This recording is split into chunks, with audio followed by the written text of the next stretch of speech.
Sapaannya meraih gelar sarjana di bidang pendidikan luar sekolah dari UNES. Prof. Sam telah menghasilkan berbagai jurnal ilmiah, baik di tingkat nasional maupun internasional, serta menjadi pemakalah di berbagai seminar ilmiah. Kepakarannya dalam pemberdayaan masyarakat miskin perkotaan. Assalamualaikum warahmatullahi wabarakatuh. Kembali lagi dengan podcast Cah UNES. Kali ini kita kedatangan tamu yang istimewa kedua kalinya dengan Prof. Edi. Nah, ini sekarang kalau dulu caption judul untuk YouTube channelnya itu dokter ojek menjadi dokter, sekarang tukang ojek jadi profesor. Nah, ini saya kira penting sekali ini buat teman-teman ya, terutama mahasiswa dan kita semua, untuk inspirasinya agar dibagi kepada kita semua gitu. Gimana Prof? Kabarnya Prof? Alhamdulillah baik. Baik. Ini lagi sibuk apa nih Prof? Ini menjelang mau apa nih? Banyak kegiatan nih Prof Edi nih. Lagi sibuk apa nih Prof? Ini kan besok Rabu depan itu kan pengukuhan. Jadi saya baru mempersiapkan untuk buat artikel orasi. Artikel orasi untuk pengukuhan nanti. Untuk pengukuhan ada seremonial pidato gitu ya. Ya, betul sekali. Mengenai apa namanya, proses jadi profesor bahkan sampai karyanya gitu ya. Ya, gitu ya. Betul ya. Oke. Anak-anak sehat Prof? Alhamdulillah. Ini santai dulu Prof, jangan langsung ke ini Prof. Soalnya pengen ngobrol-ngobrol santai, terus dengerin cerita-cerita dari Prof Edi mengenai kisah hidupnya nih. Jadi proses perjalanannya begitu panjang. Saya juga termasuk saksi sejarah, cuman ya lebih pas ya ini dari sumbernya langsung yang bercerita ini Prof. Prof pernah ngebayangin nggak Prof Edi itu sampai saat ini bisa jadi profesor, itu pernah ngebayangin nggak dulu itu? Ya kalau waktu masih kecil ya enggak punya pikiran itu saya. Ya intinya waktu masih kecil ya pengennya yang penting kuliah gitulah. Enggak jadi dokter, tentara gitu. Ya, kalau punya keinginan waktu itu ada sih, saya utamanya pengacara malah. Karena bayangan saya begini. Jadi seorang pengacara itu, bayangan saya loh ya waktu itu, punya pemikiran membantu orang. Yang salah saja dibantu kalau bisa, apalagi yang benar. Maka saya punya keinginan waktu itu menjadi pengacara, gitu. Cuman dalam perjalanannya ya yang di atas yang menentukan. Ya. Jadi dulu nggak kepikiran untuk jadi seorang pendidik, itu nggak ada ya? Nggak ada. Ya. Karena memang, atau dulu backgroundnya dari orang tua apa Prof? Itu Prof? Kalau bapak itu pegawai negeri, di dinas pekerjaan umum, di gitu. DPU. Orang kaya nih watak ini. Oh enggak. Pegawai negeri zaman dulu itu tidak seperti sekarang Pak Bagus. Itu lagi anaknya 9. Bukan jumlah yang kecil. 9 dan saya nomor 8. Kakak ragil. Ya, walaupun PNS tapi tetap saja berat itu. Terlepas waktu itu dapat jatah beras. Ya makannya sih pakai nasi, pakai beras karena ada jatah dari negara. Gitu. Per orang itu 10 kilo. Jadi kalau anak 9 plus bapak ibu jadi 1 kuintal 10 kilo. Alah. Per bulannya mendapatkan beras. Gitu. Tapi makannya ya hanya beras sama lauk ya yang seadanya. Gitu ya, nggak kayak sekarang ya Prof ya. Iya sih, saya pernah dengerin cerita dari senior gitu tuh, dulu gaji PNS nggak kayak yang sekarang. Ya meskipun sekarang juga alhamdulillah, cuman ya memang cukup lah istilahnya gitu ya. Ya itu background keluarganya Prof Edi dulu ya. Jadi ya juga masih merasakan ini Prof, Kekurangan mungkin enggak kekurangan banget ya, cuman ya. Oh enggak, tetap kekurangan. Oh tetap kekurangan. Tetap kekurangan. Enggak. 9 anak itu kan semuanya butuh biaya. Oh. Sementara gaji PNS itu berapa? Saya masih ingat waktu sekolah itu nggak kuat bayar SPP. Oh gitu. Nah kalau mau penerimaan rapot itu nggak boleh pada waktu itu sebelum orang tuanya membuat surat perjanjian dengan sekolah mau dibayar kapan. Nah, itu baru setelah nanti ibu datang buat surat perjanjian baru rapotnya diberikan. Wah ini baru itu. Tahu nih teman-teman ya sampai seperti iya, itu ya. Jadi meskipun PNS tapi tetap ngalamin hal seperti itu ya, Prof. Berat, sangat berat bahkan menurut saya karena 9 anak itu. Ibu berarti cuman di rumah. Ibu cuman di rumah. Gitu. Cuman bapak yang kerja. Ya, saya sudah bisa membayangkan sih ya. Iya. Dan punya samben tani juga nggak banyak masalahnya. Oh gitu. Kalau banyak mungkin ya. Samben tani itu gimana, Bro? Artinya selain bapak sebagai PNS kan punya sawah, tapi sawahnya nggak banyak gitu loh. Jadi hanya untuk makan ya tetap saja kurang. Oh, gitu. Karena ya itu bukan dari orang yang kaya raya gitu, bukan. Terlepas dulu katanya saya belum lahir itu bapak saya pernah sempat ya hitungannya orang berada gitu. Tapi karena apa ya, karena bapak itu pernah nyalon lurah 2 kali habis di situ. Oh gitu. Lurah 2 kali nggak jadi, uangnya habis. Nah, barulah menjadi PNS. Lah PNS itu bisa keluar, maksudnya nggak kerja nggak apa-apa, berhenti dulu, terus waktu itu bapak ngambil dagang. Nah, habis itu balik lagi jadi PNS, nggak masalah pada waktu itu. Ya. Karena memang yang mau jadi PNS dikit mungkin ya. Iya, bahkan ya sulit untuk mencari PNS itu sulit. Sulit ya. Okay. Tapi ada untungnya karena waktu itu ada kebijakan pengganti pensiun. Jadi salah satu kakak saya yang sekarang di PU, di Dinas Kerjaan Umum, itu sudah almarhum, itu mengganti NIP bapak. Jadi bisa diturunkan ke 1 anak. Oh gitu ya. Itu dulu ada kebijakan begitu. Ya. Itu kayak kakak saya itu sama itu. Ya ada begitu toh. Ada. Jadi bapak saya itu tidak mau meneruskan PNS, akhirnya diteruskan kakak saya. Ya. Itu dan cerita-ceritanya itu memang PNS dulu itu gajinya kecil banget gitu. Ya sangat kecil bahkan. Jadi kalau nggak punya sampen ya susah ya. Susah.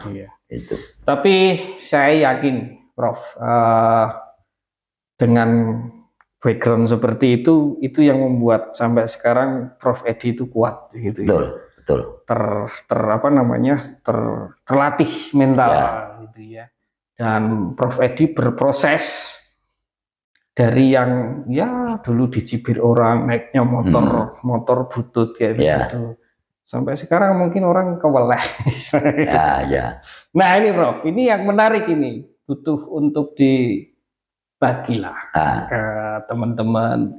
Awalnya gimana Prof? Dulu kok sampai direwangi ngojek, direwangi jadi tukang ojek, sampai sekarang tiba-tiba jadi profesor. Silahkan Prof, waktu dan tempat. Ini asik nih teman-teman. Terima kasih Pak Bagus, itu pertanyaan yang menurut saya sangat manis. Mengapa manis? Karena membuat semangat saya itu tidak pernah kendor gitu. Jadi begini, pada waktu itu saya sudah tinggal di Semarang. Tinggal di Semarang, sempat lulus SMA itu sempat kerja sebentar gitu. Terus saya memiliki peluang untuk kuliah. Kuliah di IKIP waktu itu ya, di IKIP. Ya, di IKIP dapat peluang. Kemudian saya ada motor butuh. Ya, pokoknya motor zaman dulu lah. Ya. Motor elek itulah, ngomong Jawa ngomong tuh elek. Ya, saya ada motor itu. Tapi awalnya nggak punya kepikiran saya mau menjadi seorang tukang ojek, nggak ada. Oh. Jadi waktu di Sabta Marga itu ceritanya begini. Ada Pak Bon ya, Pak Bon bukan penjaga, tapi yang membersihkan sekolah. Oke. Itu awalnya dia itu istrinya itu jualan di pasar di Jatingaleh. Nah, selepas ngantar istrinya, dia itu ngojek. Dan itu satu-satunya. Pak Bonnya itu? Ya, satu-satunya. Jadi selepas ngantar istrinya itu kan pagi sekali itu jam 4 atau jam berapa. Itu ngojek sampai dengan dia masuk kantor. Masuk kantornya jam 7 karena dia menjadi Pak Bon di SJ. Jam 7 lah. Setelah sampai jam 7 itu dia ngojek. Sudah itu satu-satunya, nggak ada yang lain. Tukang ojek satu-satunya. Iya, tukang ojek satu-satunya lah. Saya waktu itu karena punya motor butut dan saya juga sudah kuliah. Nah, saya tuh terkadang nongkrong gitu loh Pak Bagus. Nongkrong di rumah temen, tapi rumahnya kebetulan di perempatan. Rumahnya di pojokan gitu, jadi asik lah kalau untuk nongkrong gitu kan. Di sela-sela saya kuliah lah. Satu ketika itu ada anaknya Pak RT. Manis. Manis toh, terus kuliah di Unika. Gitu. Nah, transportasi dari rumah Sabta Marga sampai Unika itu biasanya nunggu angkot. Tapi bukan angkot resmi ya. Jadi waktu itu angkot yang plat hitam itu. Karena hanya dari rumah sampai ke Jatingaleh. Zaman dulu masih banyak ya, masih banyak itu. Angkot-angkot nggak resmi. Nah, nunggu angkot. Nah, saya itu iseng. Tapi antara berani dan tidak. Antara malu dan tidak gitu. Gitu. Nah, tapi saya mencoba untuk sebenarnya sih tidak pengen ngojek sih. Hanya guyonan ya mungkin ya. Guyonan tak tawari. Nawari, Mbak, mau kuliah gitu lah. Oh iya Mas, ngecek aku apa? Nah gitu. Terus anaknya Pak RT yang manis itu, bener Mas Edi gitu. Dia, bener ya enggak apa-apa, aku gelem gitu kan. Nah, bener. Akhirnya dia mau kemudian saya antarkan sampai Jatingaleh. Sampai Jatingaleh. Lah, ajaibnya ini menurut saya ajaib ya. Saya ngojek enggak pernah. Baru sekali itu. Tapi begitu habis nganter ngojek, kembali ke wilayah saya tadi, itu berani langsung menawari. Jadi ada orang berdiri pinggir jalan gitu nunggu angkot plat hitam itu, saya berani langsung, Bu, ojek Bu gitu. Jadi spontan dari awalnya yang malu, tapi begitu sudah narik sekali, sudah nyoba muncul sekali. Ya, muncul keberanian itu. Nah, disitulah saya sebenarnya menjadi apa ya? Boleh dibilang pemicu. Pemicu masyarakat di Sabta Marga itu berani menjadi tukang ojek. Gitu. Awalnya pada nggak mau, padahal kalau dipikir ya banyak yang nganggur. Zaman itu ya. Zaman itu. Tapi kan bapaknya pensiunan tentara. Gitu. Karena di situ kan komplek perumahan pensiunan tentara. Ya. Jadi dia nggak kerja, nganggur. Ya, tapi tetap hidup karena bapaknya pensiunan walaupun ya pas-pasan gitu. Tapi dengan melihat saya yang pada waktu itu seorang mahasiswa, saya mau menjadi tukang ojek, menarik mereka untuk, gitu. Pada akhirnya untuk mau menjadi tukang ojek. Jadi inisiator ojek berarti. Ya, betul. Ya, saya berpikir bahwa mengapa dia pada akhirnya mau jadi tukang ojek ya karena melihat saya mahasiswa saja mau. Gitu. Iya. Jadi itu menjadi motivasi mereka untuk akhirnya ikutan ojek. Itu. Sebentar, Prof. Ini sebenarnya ini butuh dijelaskan nih. Ngojek itu karena ada dorongan ekonomi atau karena ada cewek manis ini? Ini perlu dikelirkan kan gitu loh. Kan itu. Nah, kalau atau begini, tetap secara ekonomi oke nih itu. Cuman pemicunya ya tadi itu yang bikin tambah semangat gitu loh. Ya, coba, jadi Prof, begini. Kalau saya ngojek itu awalnya memang apa ya? Ya itu tertarik bukan karena semata-mata ekonomi, bukan. Tapi ekonomi ya, cuman bukan semata-mata. Bukan ya. itu. Jadi saya berpikir pada waktu itu ternyata menjadi tukang ojek sambil kuliah itu enak. Oh gitu. Mengapa saya bilang enak? Jadi kalau saya di kampus waktu itu masih di Atmodirono. Bukan di sini ya? Bukan di sini, bukan di Sekaran Gunung Pati, masih di Atmodirono. Itu orang yang tidak tahu, teman-teman saya itu dikira saya itu orang yang berduit. Gitu. Dikira anaknya orang mampu lah. Gitu. Mengapa? Karena saya kan selalu bawa cash ya. Punya duit terus gitu. Dan setiap hari ke kantin. Ke kantin kampus. Ngopi, nanti lapar makan. Ya. Itu tiap hari. Lah orang bingung loh, kok ini kok ada duit terus. Duitnya kok ada terus. Nggak tahu kalau penghasilan itu sebenarnya dari saya ngojek. Ya karena orang tua pas-pasan, ya toh paling hanya memberikan SPP saja. Lainnya saya dari hasil ojek itu. Itu begitu. Jadi saya ngojek kemudian bisa mencukupi seluruh kebutuhan saya. Kayak beli buku. Ya. Terus fotokopi tugas-tugas. Ya, itu dari uang ojek. Dari uang ojek. Oke. Dan saya juga tidak neko-neko. Artinya ya dari hasil ojek itu pokoknya untuk kesenangan saya. Tapi kesenangan dalam artian hanya untuk support kuliah lah ya. Kesenangan terbatas seperti ngopi, rokok, beli rokok gitu kan. Nah, saya hanya itu intinya. Kalau support untuk beli bensin kadang kan gitu. Nah, disitulah saya dilihat teman-teman itu seperti orang pokoknya punya duit, berjulah, nggak susah lah ya. Nggak susah. Dikiranya begitu. Padahal semua itu dari hasil ojek.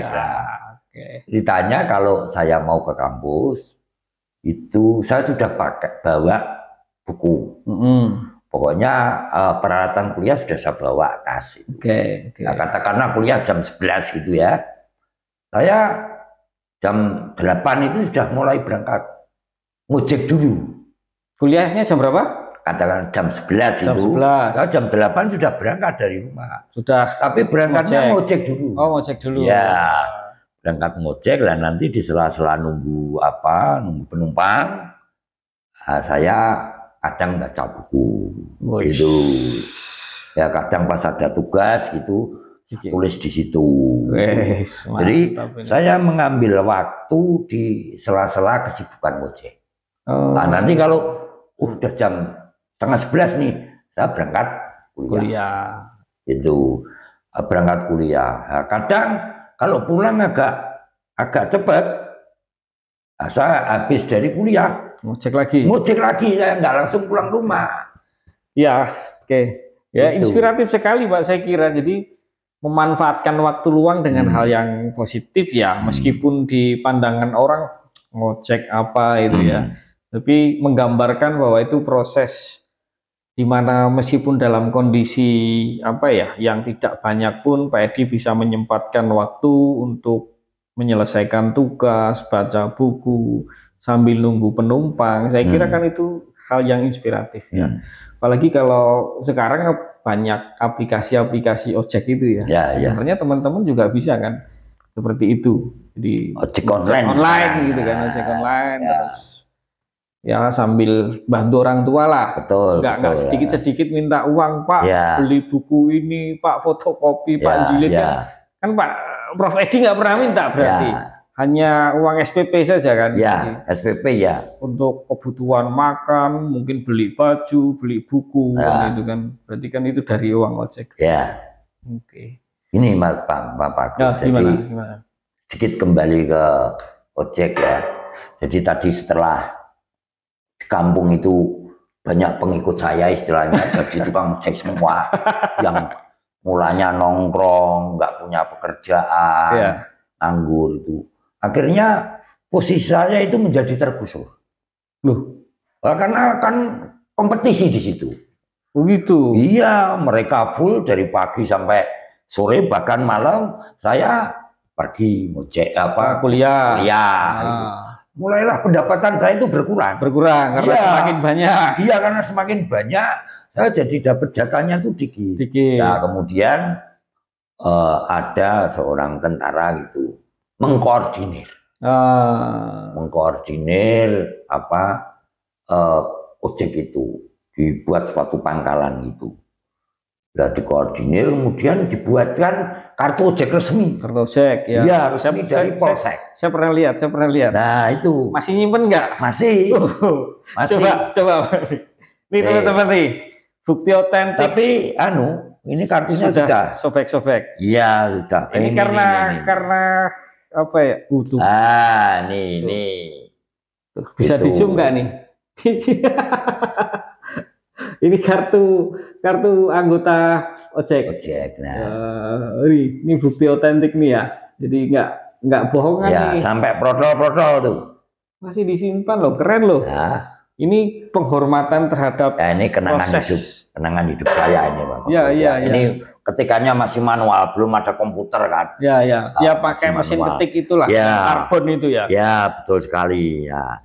Akhirnya dikoordinir sama tentara. Dan biar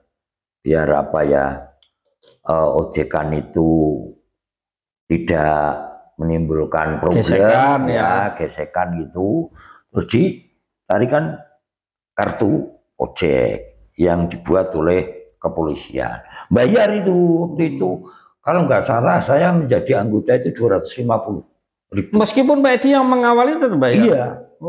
Karena kemudian kan dikoordinir oleh tentara itu namanya Mas Gito, biar nggak terjadi rebutan. Ya, betul. Jadi akhirnya karena itu dikoordinir dengan baik lah, saya kan tetap dapat jatah. Habis ini dia muter gitu. Akhirnya pendapatan saya bisa semi normal lah, seperti saat belum banyak pengojek gitu. Nah, itu terjadi seperti itu. Ya syukur alhamdulillah dengan dikoordinir itu saya menjadi lebih nyaman gitu. Ya, enggak rebut-rebutan ya. Ya, betul. Dan suka dukanya ini sedikit saya bicara tukang ojek pada waktu itu loh ya. Sukanya itu kalau saya pas dapat penumpang yang cantik. Rasanya itu manis. Gitu ya. Kebetulan kan ya banyak mahasiswa lah yang juga ngojek gitu. Dekat Unika juga ya? Ya, dekat Unika. Tapi ada yang kuliah di Undip, di mana-mana gitu. Dia ngojek gitu, pulang pergi itu dari jembatan Jatingaleh sampai ke rumahnya itu ngojek karena nggak ada angkutan gitu kan. Nah, itu kalau pas dapat mahasiswa yang manis, baunya wangi, Pak.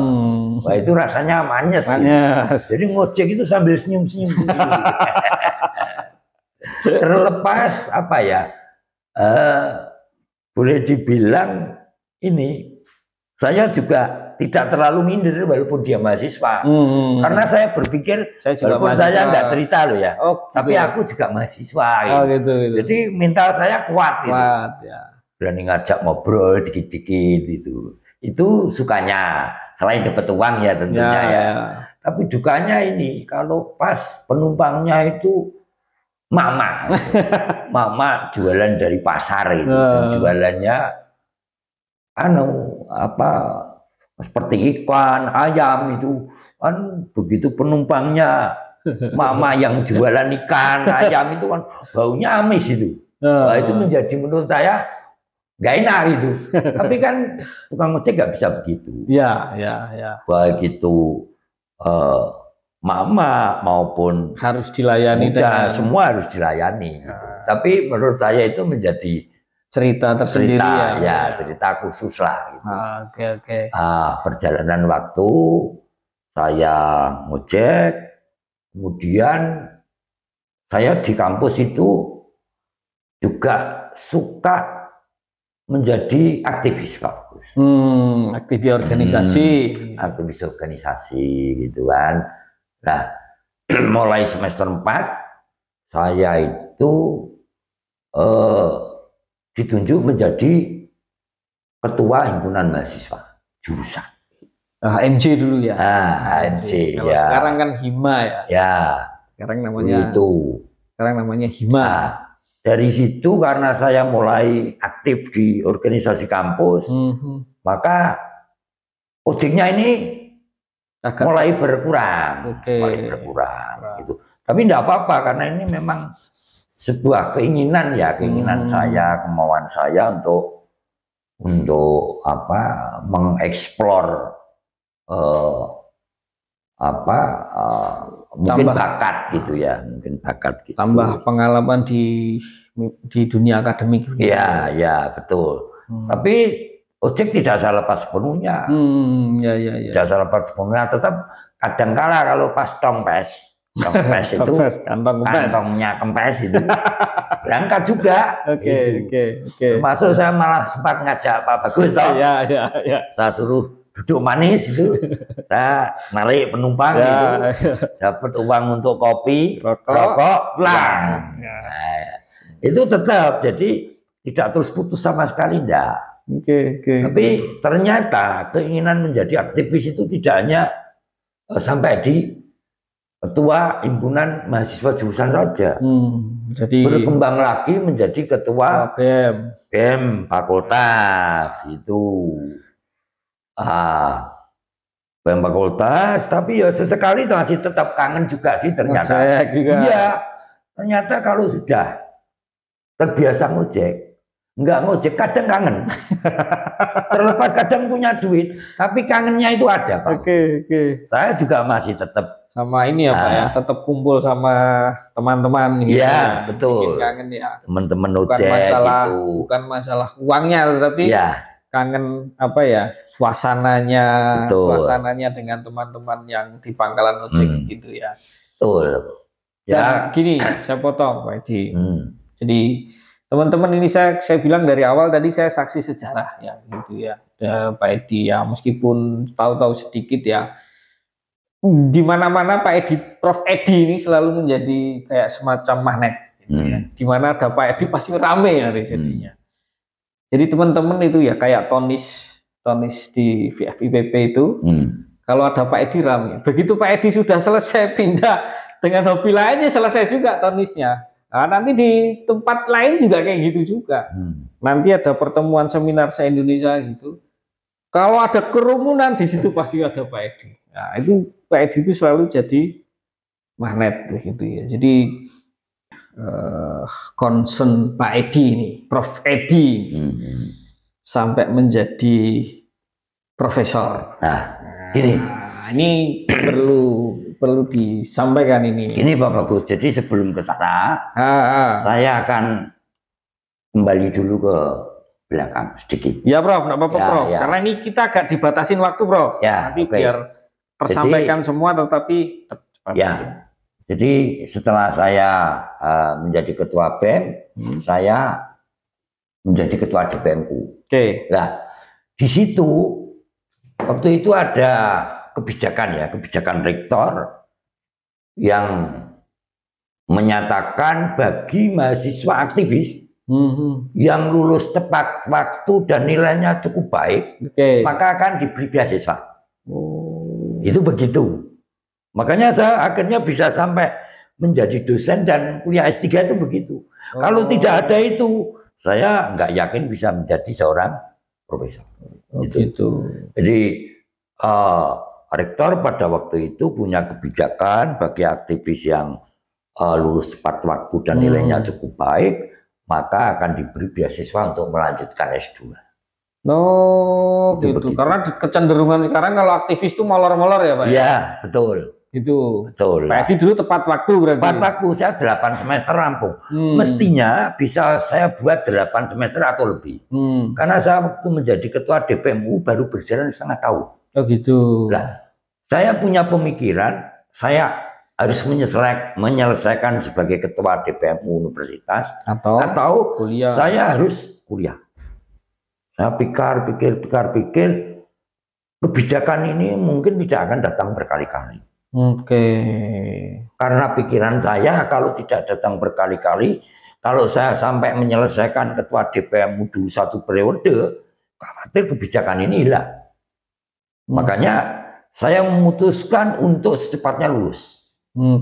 Karena lulus cepat dan tidak itu kan tergantung saya. Gitu. Katakanlah mau saya alor 1 tahun lagi kan bisa. Bisa. Nah, karena saya punya pemikiran seperti itu, maka secepatnya saya lulus, akhirnya saya lulus tepat waktu. Setelah selesai, saya menghadap ke rektor. Bapak, mohon maaf, ini kami sudah selesai kuliah. Kemudian rektor punya kebijakan pada saat itu loh ya, kebijakannya kan nggak sama.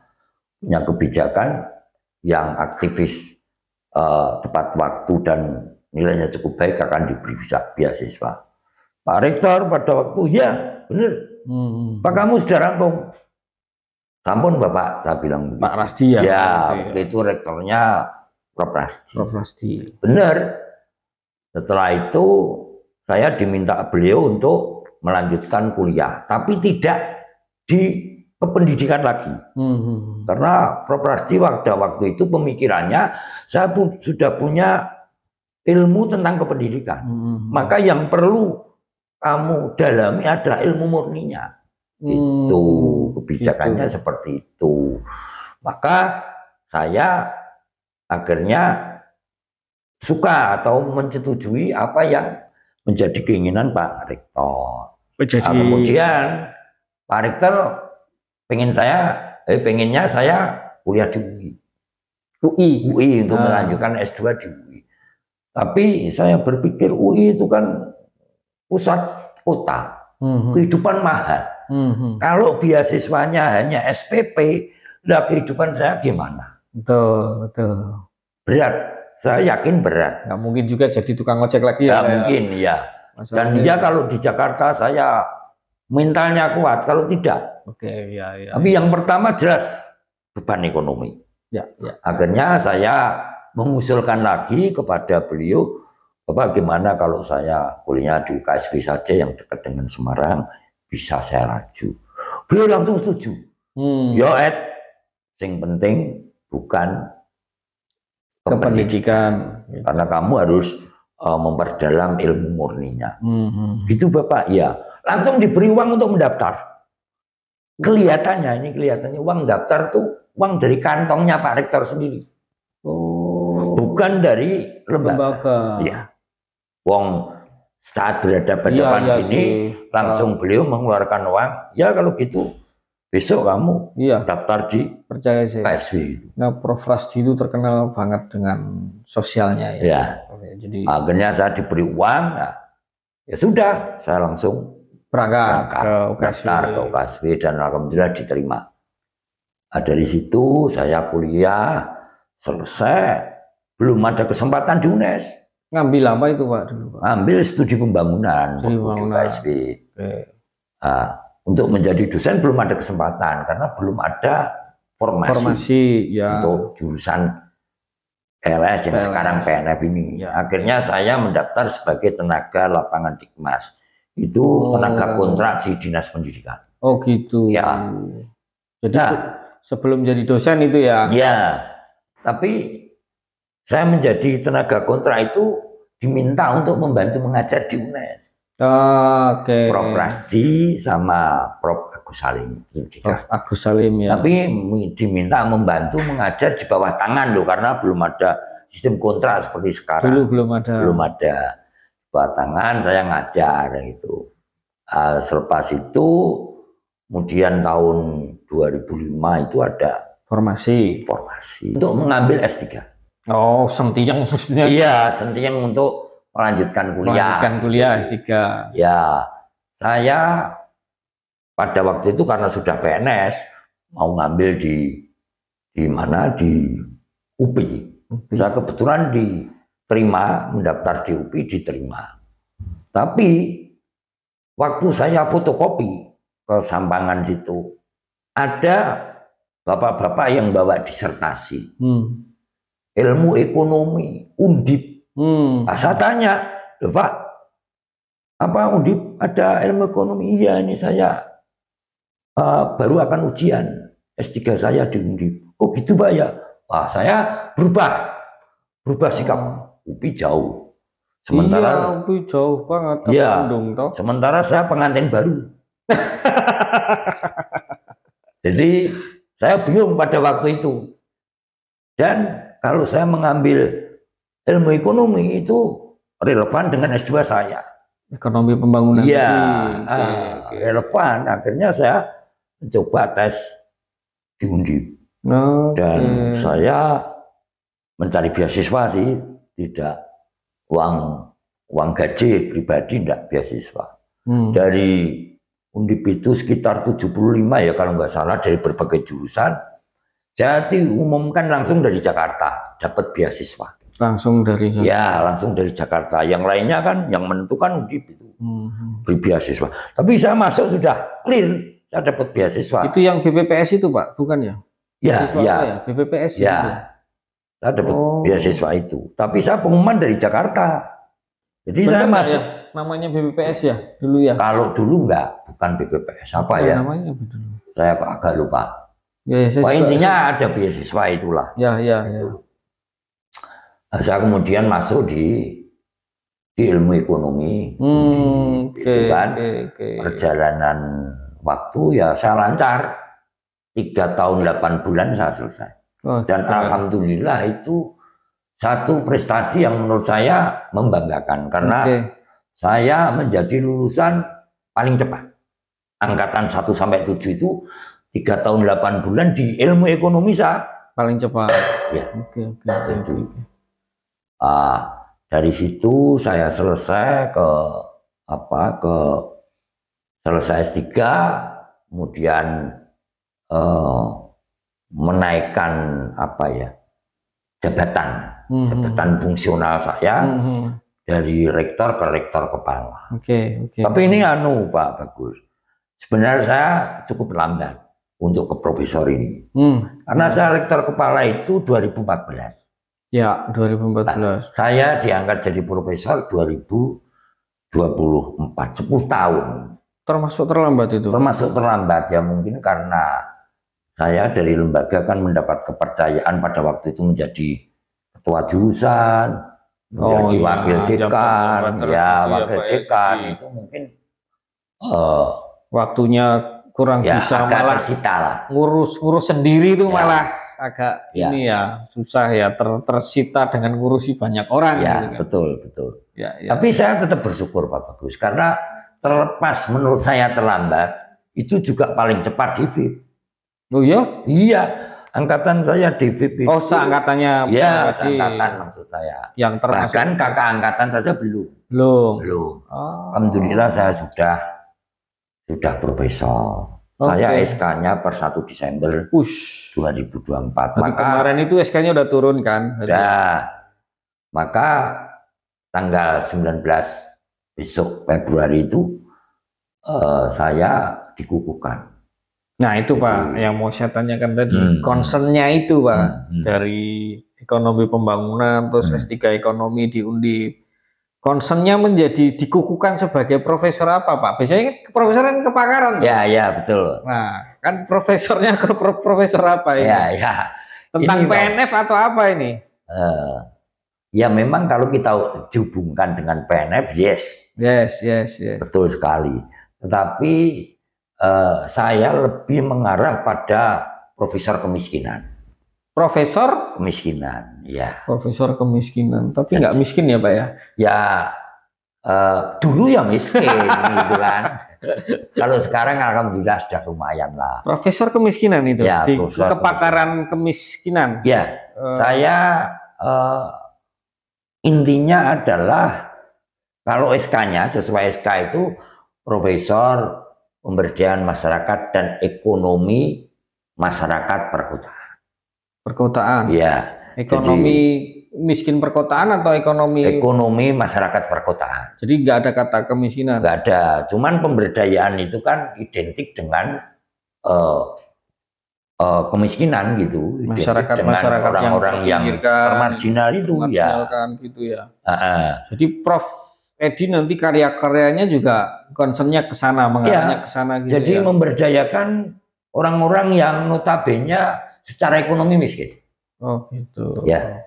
Jadi terlepas pemberdayaan itu tidak hanya orang miskin tentang kemiskinan saja. Enggak. Tapi fokus saya justru di sana. Pemberdayaan masyarakat, ya. Ekonomi perkotaan. Ya, pemberdayaan masyarakat, ekonomi perkotaan, tapi khusus untuk orang-orang yang notabene ekonomi lemah. Oke. Nah, gitu. Keren loh. Itu yang yang sekarang ini saya geluti Pak Gus. Ya, ya. Itu relate dengan ini ya Pak ya, background hidup, proses hidup dulu dengan segala keterbatasan dan segala macam. Akhirnya juga menguatkan keilmuannya juga ya. Ya, betul. Jadi support banget ya dari proses hidup itu, terus kemudian memilih ekonomi pembangunan, terus kemudian ke ekonomi. Jadi secara experience-nya dapat, keilmuannya dapat juga. Jadi komplit ini pengalaman hidup dan ilmu yang ada di kampus kan. Mantap itu. Jadi kalau orang itu belum pernah miskin, mau bicara miskin kan susah ya Prof ya. Tidak gampang. Tidak gampang ya. Kalau hanya melihat orang itu miskin, belum tentu dia punya jiwa. Tapi kalau saya kan menjiwai. Karena memang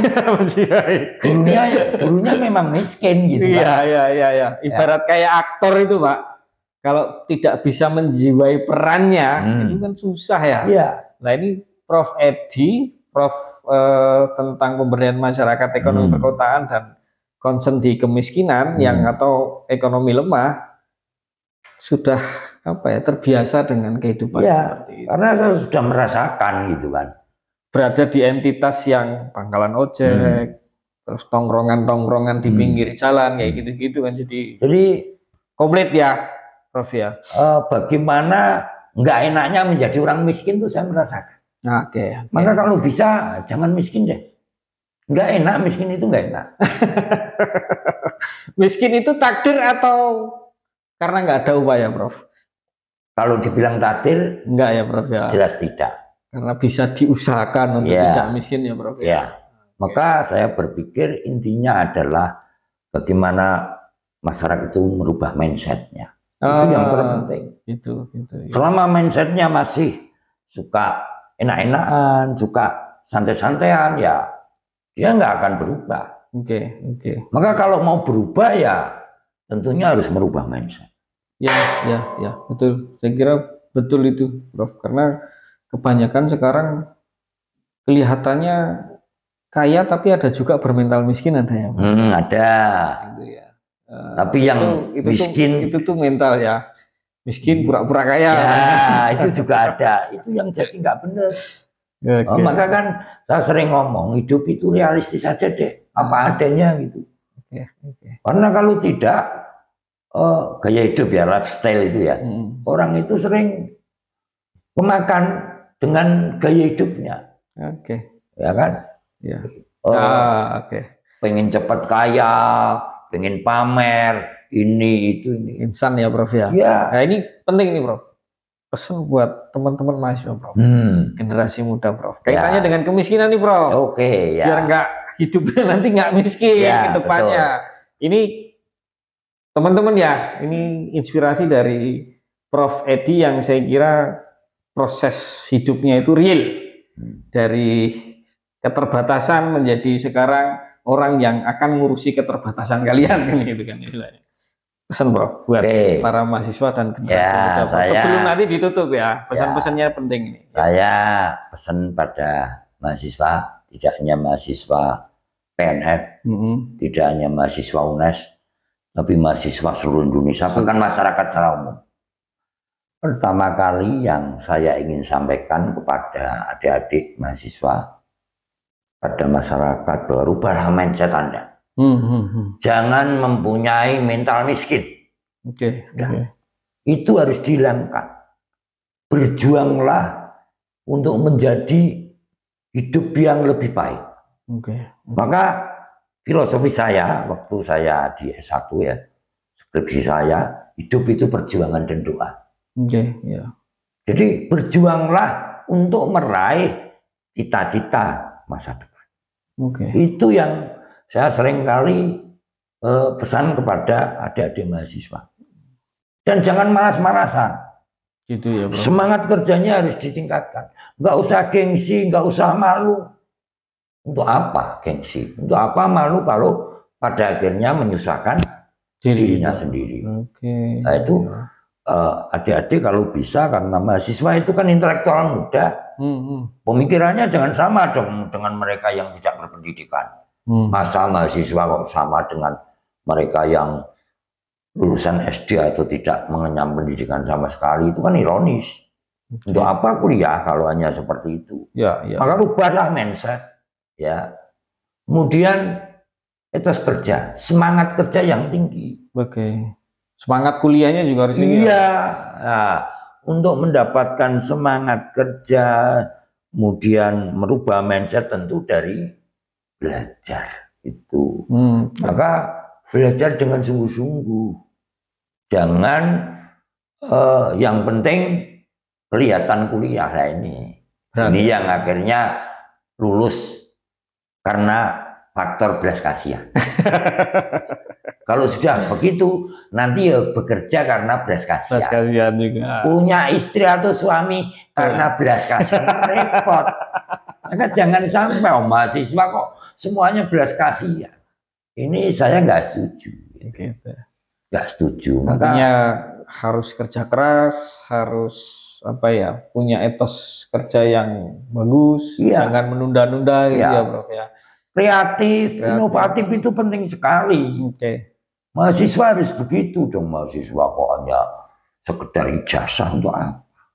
Kalau hanya sekedar ijazah, percuma, tidak akan menghasilkan apa yang diinginkan. Ini penting nih Prof, pesan-pesannya nih Prof. Karena memang sekarang banyak mahasiswa yang dibiayai orang tua, itu malah orang tuanya sudah membiayai habis-habisan, mahasiswanya malah nggak benar kuliahnya. Ini malah Prof Edi dulu ya meskipun dibiayai tapi kan hanya sekedar SPP, yang lainnya nyari sendiri. Artinya kan tidak seperti mahasiswa yang sekarang kebanyakan justru yang malas-malas malah yang benar-benar dibiayai orang tua.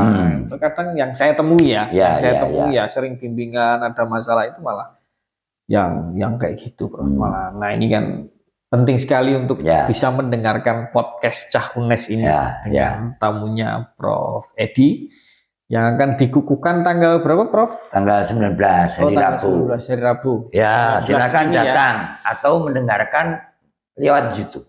YouTube ya, nanti live di YouTube-nya UNES ya, Prof. Bagi yang tertarik bagaimana cerita kehidupan saya sampai dengan saya menjadi seorang profesor kemiskinan ya. Profesor kemiskinan yang tidak miskin. Ya, sekarang. Tapi juga belum kaya. Kaya itu relatif, Prof. Tinggal bagaimana menikmati, kan. Uang 1 juta pun kita bisa rasa nikmat. Kalau mau menikmati dengan baik. Saya kira gitu ya, Prof ya. Tergantung ya. Oke, Prof. Saya kira cukup, Prof. Jadi banyak hal inspiratif yang sudah dibagi. Oke ya, Prof. Nanti judul di di YouTube-nya ini saya kasih judul tukang ojek jadi profesor. Nggak apa-apa ya? Ya, profesor kemiskinan. Oh gitu langsung. Jangan Siap. Kemiskinannya itu jangan lupa itu terpenting. Tukang ojek jadi profesor kemiskinan. Oke. Dicatat teman-teman ya, nanti judul podcast hari ini itu ya. Sekali lagi terima kasih Prof atas waktunya mau datang ke podcast ini. Kalau masalah keluarga kan yang session pertama sudah berbicara banyak tentang keluarganya Prof Edi ya. Ini butuh cerita yang inspiratif supaya teman-teman muda itu jangan berkecil hati dalam kondisi kekurangan. Pak Prof Edi sudah membuktikan dengan segala kekurangan sampai bisa jadi profesor, saya kira bisa untuk dijadikan inspirasi. Oke, teman-teman, berjumpa lagi di serial podcast Cah UNES yang lain, dan sekali lagi terima kasih Prof Edi atas waktunya dan berbagi inspirasi. Ya, sama-sama Pak Bagus. Terima kasih. Saya juga terima kasih. Oke.